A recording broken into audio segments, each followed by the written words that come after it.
Hi friends, வணக்கம். Welcome to trending சமையல். இன்னைக்கு நம்ம சேனலில் வீடியோ பார்க்கறதுக்கு முன்னாடி நம்ம சேனலை நீங்கள் சப்ஸ்கிரைப் பண்ணாமையே வாட்ச் பண்ணிக்கிட்டு இருக்கீங்க அப்படின்னா மறக்காம சேனலை சப்ஸ்கிரைப் பண்ணி வச்சுக்கோங்க. கூட இருக்கிற பெல் ஐக்கானையும் ப்ரெஸ் பண்ணிவிட்டு ஆல் அப்படிங்கிற நோட்டிஃபிகேஷனையும் கொடுத்து வைங்க. அப்போ தான் நம்ம வீடியோ போடும்போதெல்லாம் நீங்கள் மிஸ் பண்ணாமல் பார்க்க முடியும். நம்ம இப்போ ஃபஸ்ட்டு டிப் என்னன்னு பார்க்கலாம். இந்த மாதிரி நம்ம மாவெல்லாம் சலிப்போம்ல, இந்த மாதிரி சலிச்சிட்டு இருக்கும்போது பார்த்திங்கன்னா இந்த மாவோட அதாவது இந்த சல்லடையோட சைடு கார்னர்லலாம் பார்த்திங்கன்னா மாவு நிறைய உள்பக்கமாக தங்கிட்டுருக்கோம். ஸோ நம்ம மாவு ஒன்ஸ் சலிச்சு விட்டதுக்கப்புறம் நீங்கள் அந்த சல்லடையை திருப்பி தட்டுனீங்க, கீழே தரையில் தட்டினீங்க அப்படின்னாலே உங்களுக்கு தெரியும் எவ்வளோ மாவு உள்ளேருந்து கொட்டும் அப்படின்னு சொல்லிட்டு. ஸோ அந்த மாதிரி ஆகாமல் இருக்கிறதுக்காக நான் இன்றைக்கி அது கம்ப்ளீட்டாக மாவு சலிச்சு எடுக்கிறதுக்காக இந்த மாதிரி ஒரு 4 வளையல் சேர்த்துருக்கேன். இது பார்க்குறதுக்கு சும்மா ஒரு சின்ன ஐடியா மாதிரி தான் தெரியும். ஆனால் நீங்கள் செஞ்சு பார்த்தீங்க அப்படின்னா உங்களுக்கே நல்லா தெரியும். நீங்கள் வளையலுக்கு பதிலாக காயின் இருக்கு இல்லையா, அந்த காயின் கூட நீங்கள் சேர்த்துக்கலாம். இந்த மாதிரி சேர்த்துட்டு நம்ம இந்த மாதிரி சலிக்கிறதுனால இந்த வளையல் நல்ல உள்பக்கமாக சுற்றிக்கிட்டே இருக்கிறதுனால அந்த சைடு ஓரங்களில் மாவு தங்கவே தங்காது. ஸோ அதோட திப்பியும் பார்த்திங்க அப்படின்னா நமக்கு நல்லாவே உள்ளே நின்றுடும். ட்ரை பண்ணி பாருங்கள். இப்போ நம்ம அடுத்த டிப் என்னென்னு பார்க்கலாம். நம்ம சாம்பார்லாம் வைப்போம்ல, இந்த மாதிரி சாம்பார் வைக்கும்போது சாம்பார் சீக்கிரமாக கெட்டு போகாமல் இருக்கிறதுக்கு நம்ம என்ன பண்ணலான்னு பார்த்தீங்கன்னா, சாம்பாருக்கு பருப்பு வேக வைக்கும்போது ஒரு 1/2 ஸ்பூன் அளவுக்கு வெந்தயத்தை சேர்த்து வேக வைங்க. இந்த மாதிரி நீங்கள் வேக வச்சிங்க அப்படின்னா உங்களோட சாம்பார் சீக்கிரம் கெட்டு போகாது. சிலர்லாம் பார்த்திங்கன்னா காலையில் நேரத்தோடையே லஞ்சு முடிச்சிருவாங்க. அதாவது ஸ்கூலுக்கு போகிற பசங்களுக்கு ஹஸ்பண்ட் ஆஃபீஸ் போகிறாங்க அப்படின்னா குயிக்காகவே லஞ்ச் ரெடி பண்ணிவிடுவாங்க. அந்த மாதிரி டைமில் செய்யும்போது நம்ம நைட்டு வரைக்கும் அந்த சாம்பார் வச்சு சாப்பிட முடியாது. ஸோ அந்த மாதிரி பண்ணுறவங்களுக்கு வெந்தயம் நீங்கள் சேர்த்துக்கிட்டிங்கன்னா சாம்பார் கெட்டு போகாமல் இருக்கும். ட்ரை பண்ணி பாருங்கள். நம்ம இப்போ அடுத்த டிப் என்னன்னு பார்க்கலாம். நம்ம கிச்சனில் இருக்கிற பெரிய தலைவலி நமக்கு என்ன அப்படின்னு பார்த்தீங்கன்னா, இந்த மாதிரி சிங்க் அடிக்கடி அடைக்கிறது. ஸோ சிங்க் அடைக்கிறதுக்கு பார்த்தீங்கன்னா 2 ரீசன் இருக்குது. ஒன்று நம்ம பாத்திரம் கழுவிட்டே இருக்கும்போது அடைக்குது அப்படின்னு பார்த்தீங்கன்னா, ஒன்று நமக்கு பைப்பு, அதாவது கீழே பைப் போகுது இல்லையா வெளிப்பக்கமாக, அந்த பைப்பில் ஏதாவது அடைப்பு ஏற்பட்டு உள்ளுக்குள்ளே இருக்கிற தண்ணி வெளியே போகாமல் ஸ்டாப் ஆகிடும். அப்படி இல்லைன்னா நம்ம பாத்திரம் கழுவிட்டு இருக்கும்போது நம்ம அதிலேருந்து போகிற சாப்பாட்டு துகள்கள், கருவேப்பிலை, கொத்தமல்லி, பச்சை மிளகா, இந்த மாதிரி சின்ன சின்ன பீஸ் எல்லாம் போயிட்டு நமக்கு மேல் உள்பக்கமாகவே அடைச்சிக்கும். ஸோ எந்த அடைப்பாக இருந்தாலுமே நம்ம ஈஸியாக இதை ரிமூவ் பண்ணிடலாம். எப்படி அப்படிங்கிறது தான் இப்போ பார்க்க போகிறோம். இந்த மாதிரி நம்ம ஏதாவது ஒரு சின்ன குச்சி வச்சு அதை லைட்டாக கிளறி விட்டிங்க அப்படின்னாலே அதுக்குள்ளே, அதாவது உள்பக்கமாக அடைச்சிருந்தது அப்படின்னா உங்களுக்கு ஈஸியாக க்ளீன் ஆகிடும். இதை நம்மளே க்ளீன் பண்ணி எடுத்துக்கலாம். மற்றபடிக்கு பார்த்திங்கன்னா கீழ்ப்பக்கமாக போகிற பைப்புக்குள்ளே அடைப்பு இருந்துச்சு அப்படின்னா நம்ம என்ன பண்ணலான்னு பார்க்கலாம். இந்த மாதிரி பார்த்திங்கன்னா ட்ரெயின் கிளீனர் அப்படின்னு சொல்லிட்டு உங்களுக்கு கிடைக்கிது கடையில். இது 25 ரூபாய் இந்த பேக்கு. குயிக் அப்படின்னு போட்டிருக்கோம். இதில் பார்த்திங்கன்னா ஃபாஸ்ட்டான சூப்பர் ஃபாஸ்ட் ட்ரெயின் கிளீனர் அப்படின்னு போட்டிருப்பாங்க. இதில் நம்ம எப்படிலாம் இதை யூஸ் பண்ணிக்கலாம் அப்படிங்கிற இன்ஸ்ட்ரக்ஷன் இங்கே கொடுத்துருக்காங்க. இது பார்த்திங்கன்னா நம்ம ஸ்கின்னில் எதுவும் படக்கூடாது. இது க்ளீன் பண்ணுறதுக்கு முன்னாடி இது பார்த்திங்கன்னா நம்ம டாய்லெட்லாம் எதுவும் யூஸ் பண்ணிடக்கூடாது. சிங்க்கு, பைப்பு, டப்பு இந்த மாதிரி தான் நம்ம யூஸ் பண்ணிக்கணும். இதை நம்ம கைகளில் படக்கூடாது. நம்ம க்ளீன் பண்ணுறதுக்கு முன்னாடி அந்த ஏரியாவில் இருக்கிற தண்ணி எல்லாமே ஃபுல்லாக ரிமூவ் பண்ணி எடுத்துருங்க. அதுக்கப்புறமா அந்த சிங்க்குக்கு நடுவில் கொட்டிட்டு கொஞ்ச நேரத்துக்கு இந்த 1 டம்ளர் தண்ணியை ஊற்றிட்டு 1/2 மணி நேரத்துக்கு டிஸ்டர்ப் பண்ணாமல் விட்டுருங்க. எப்படிப்பட்ட அடைப்பாக இருந்தாலுமே உங்களுக்கு ரொம்ப ஈஸியாக க்ளீன் ஆகிடும். ஸோ ஒன்ஸ் நீங்கள் ட்ரை பண்ணி பார்த்தீங்க அப்படின்னா உங்களுக்கு ரொம்ப ஈஸியாக தெரிஞ்சிடும். நல்ல ரிசல்ட் கிடைக்கும். உள்ளுக்குள்ளே இருக்கிற அடைப்பு எல்லாத்தையுமே இது க்ளீன் பண்ணி கொடுத்துடும். ட்ரை பண்ணி பாருங்கள். இப்போ நம்ம அடுத்த டிப் என்ன அப்படின்னு பார்க்கலாம். இந்த மாதிரி வெள்ளி பொருட்கள்லாம் பார்த்திங்கன்னா நம்ம யூஸ் பண்ணாமல் கொஞ்ச நாள் வச்சுட்டே இருந்தோம் அப்படின்னா அது ஒரு மாதிரி கலர் சேஞ்ச் ஆக ஆரம்பிச்சிடும். ஸோ எப்போவுமே வெள்ளி பொருட்களை நீங்கள் பத்திரமா எடுத்து வைக்கிறீங்க அப்படின்னும் போது அந்த வெள்ளி பொருட்கள் நீங்கள் எதில் எடுத்து வைக்கிறீங்களோ அதுக்குள்ளே ஒரு 2-3 பீஸ் கற்பூரம் நம்ம சேர்த்து வச்சிடலாம். கற்பூரம் சேர்த்து வச்சிங்க அப்படின்னா அதோட கலர் மாறவே மாறாது.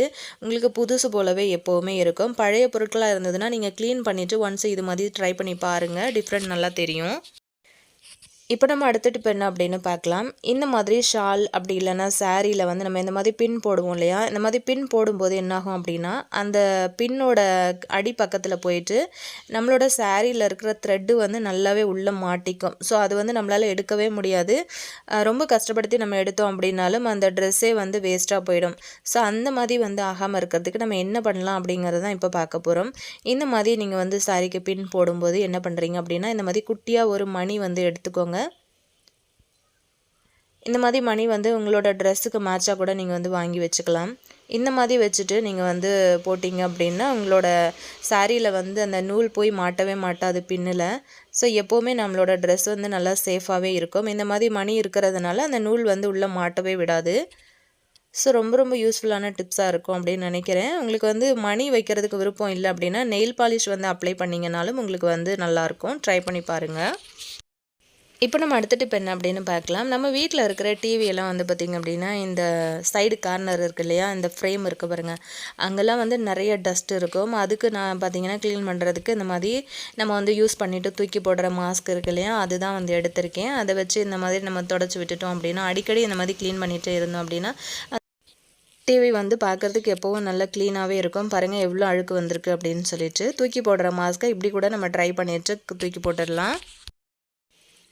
இப்போ நம்ம அடுத்த டிப் என்னென்னு பார்க்கலாம். இந்த மாதிரி ஆரஞ்சு பழம்லாம் வந்து பார்த்திங்கன்னா நம்ம வந்து ஜூஸ் போடுறதுக்கு நம்மக்கிட்ட ஜூஸர் இல்லை அப்படின்னா இந்த மாதிரி கேக்லாம் பீட் பண்ணுறதுக்காக நம்ம வந்து வாங்கி வச்சுருப்போம்ல, இது வந்து யூஸ் பண்ணி நீங்கள் வந்து ஈஸியாக அந்த பழத்தில் இருக்க ஜூஸ் எல்லாத்தையுமே தனியாக எடுத்துடலாம். ரொம்ப ரொம்ப ஈஸியாக உங்களுக்கு வந்து அதில் இருக்கிற ஜூஸ் மொத்தமே வந்து ரிமூவ் ஆகி வந்துடும். உங்களுக்கு வந்து வேலை செய்கிற டைமும் வந்து ரொம்பவே சேவ் பண்ண முடியும். கம்மியான டைமுக்குள்ளே உங்களுக்கு வந்து ரொம்ப ஈஸியாக வந்து அவ்வளோ பழத்தில் இருந்து நம்ம வந்து ஜூஸை வந்து எடுத்துடலாம். இதுக்காக நம்ம வந்து அதோட தோலை ரிமூவ் பண்ணிவிட்டு அதுக்கப்புறம் நம்ம வந்து அதை ஜூஸரில் சேர்த்து அரைச்சி அதுக்கப்புறம் அந்த ஜூஸை வந்து வடிகட்டுறதுக்கு ரொம்ப ஈஸியாக இப்படி எடுத்துடலாம். குயிக்காக உங்களுக்கு வந்து வேலையும் முடிஞ்சிடும். பாருங்கள் எவ்வளோ ஜூஸ் கிடச்சிருக்கு அப்படின்னு சொல்லிட்டு கண்டிப்பாக நீங்களும் வந்து ட்ரை பண்ணி பாருங்கள். இப்போ நம்ம அடுத்த டிப் என்ன அப்படின்னு பார்க்கலாம். நண்டு வந்து எப்படி நம்ம ஈஸியாக வீட்டில் வந்து க்ளீன் பண்ணுறதுன்னு தான் பார்க்க போகிறோம். நம்ம கடைகளில் வந்து க்ளீன் பண்ணுறோம் அப்படின்னா நமக்கு ரொம்பவே டைம் அதிகமாகும். அது மட்டும் இல்லாமல் நிறைய இடங்களில் பார்த்திங்கன்னா க்ளீன் பண்ணுறதுக்கு அப்படின்னு சொல்லிட்டு தனியாகவே சார்ஜ் பண்ணுறாங்க இல்லையா. ஸோ அந்த மாதிரி எல்லாம் பிரச்சனைகளை அவாய்ட் பண்ணுறதுக்காக நம்மளே வந்து வாங்கிட்டு வந்துட்டு வீட்டில் ஈஸியாக க்ளீன் பண்ணிடலாம். ஃபஸ்ட்டு அந்த நண்டோட கால் பகுதி எல்லாத்தையும் நமக்கு தேவைப்படுச்சு அப்படின்னா அது எல்லாத்தையும் வந்து தனியாக எடுத்துருங்க. இந்த கால் எல்லாத்தையுமே ஃபஸ்ட்டு நம்ம வந்து ரிமூவ் பண்ணி எடுத்துடலாம். எடுத்ததுக்கப்புறம் இந்த ஓடு வந்து எப்படி ரிமூவ் பண்ணுறதுன்னு பார்க்கலாம். இந்த அடிப்பகுதி இருக்குது பாருங்கள், அதை வந்து பிடிச்சிட்டு 2 கையிலையும் இந்த மாதிரி வந்து பிரித்து விட்டிங்க அப்படின்னா அந்த சதைப்பகுதி தனியாகவும் அந்த ஓடு தனியாகவும் உங்களுக்கு கலண்டு வந்துடும். பாருங்கள் இந்த மாதிரி. அதுக்குள்ளேயே வந்து பார்த்திங்க அப்படின்னா அந்த நண்டோட முட்டை அப்படின்னு சொல்லுவாங்க. ஸோ அது கூட நிறைய பேர் வந்து எடுக்கிறாங்க. அது வந்து எடுக்கிற மாதிரி இருந்தாலும் எடுத்துக்கலாம். இல்லைன்னா நம்ம அதை வந்து க்ளீன் பண்ணி தூக்கி போட்டுடலாம். அந்த சைடு ஓரங்கள்லாம் வந்து பார்த்திங்கன்னா அந்த பூ மாதிரி உள்ளே இருக்கும். ஸோ அது எல்லாத்தையுமே நம்ம வந்து தேவைப்படாது, அது எல்லாத்தையுமே வந்து ரிமூவ் பண்ணி தூக்கி போட்டுடலாம். அதுக்கப்புறமா உங்களுக்கு வந்து அந்த நடுப்பகுதியில் இருக்கிற அந்த முட்டைன்னு சொல்லுவாங்க இல்லையா, அது வந்து தேவைப்படுச்சுனாலும் நீங்கள் எடுக்கலாம். அப்படி இல்லைன்னா அதையும் வந்து நீங்கள் க்ளீன் பண்ணி எடுத்து போட்டுடலாம். ஸோ இந்த மாதிரி எல்லாமே எடுத்து விட்டதுக்கப்புறமா நண்டு வந்து அவ்வளோதான், க்ளீன் பண்ணி முடிச்சாச்சு. ரொம்ப ரொம்ப ஈஸியாக நம்ம வந்து வீட்டில் க்ளீன் பண்ணிடலாம். இதை வந்து நம்ம 2 பீஸாலும் உடச்சி போட்டுடலாம். அப்படி இல்லைன்னா முழுசாக கூட நம்ம வந்து போட்டுடலாம். ஸோ இன்றைக்கி நம்ம வந்து ஷேர் பண்ணினா டிப்ஸ் எல்லாம் உங்களுக்கு ரொம்பவே யூஸ்ஃபுல்லாக இருக்கும்னு நினைக்கிறேன். யூஸ்ஃபுல்லாக இருந்துச்சு அப்படின்னு நினச்சிங்கன்னா உங்கள் ஃப்ரெண்ட்ஸ் அண்ட் ஃபேமிலி மெம்பர்ஸோடையும் ஷேர் பண்ணுங்கள். இதே மாதிரி ஆல்ரெடி நம்ம சேனலில் நிறைய டிப்ஸ் வீடியோஸ் நம்ம வந்து போஸ்ட் பண்ணியிருக்கோம். ஸோ அதையும் வந்து மிஸ் பண்ணாமல் பாருங்கள். நம்ம சேனல் ப்ளேலிஸ்ட்லையும் கொடுத்துருக்கேன். இது வரைக்கும் நீங்கள் நம்ம சேனலை சப்ஸ்கிரைப் பண்ணாமையே பார்த்துட்ருக்கீங்க அப்படின்னா சேனலையும் மறக்காமல் சப்ஸ்கிரைப் பண்ணி வச்சுக்கோங்க. இதே மாதிரி இன்ட்ரெஸ்டிங்கான இன்னொரு நல்ல பதிவில் நான் உங்களை திரும்ப மீட் பண்ணுறேன் ஃப்ரெண்ட்ஸ். தேங்க்யூ.